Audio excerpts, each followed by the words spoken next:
जय श्री राम, जय विश्वनाथ, जय बद्री विशाल की, जय बाबा केदारनाथ, जय पशुपतिनाथ, जय विष्णु। नमस्कार दोस्तों।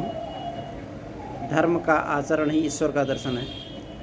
धर्म और आध्यात्म के मूल उद्गम को सत्यम शिवम सुंदरम कहते हैं। जो भाव हृदय को आनंद से भरकर प्रकृति के आध्यात्मिक आनंद की ओर ले जाकर परमानंद में विलीन कर दे, उसे सत्यम शिवम सुंदरम कहते हैं। यह मनुष्य जीवन ईश्वर की परम कृपा का परम प्रसाद परमानंद के लिए है।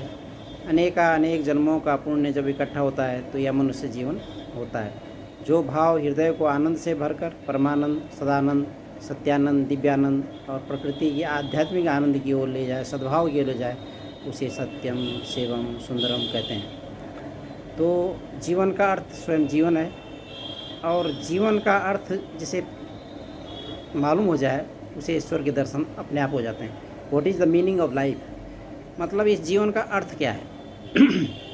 जन्म हुआ, जन्म होने के बाद कुछ समय के बाद आपने बचपन, बाल अवस्था, युवावस्था, फिर वृद्धावस्था और फिर मृत्यु।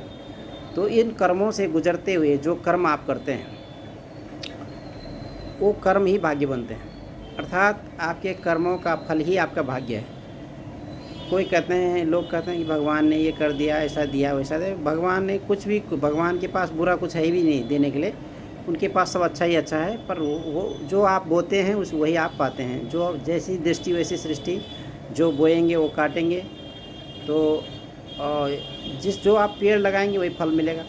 तो भाग्य ईश्वर के द्वारा निर्मित होता है, लेकिन वह आपके कर्मों का ही फल होता है।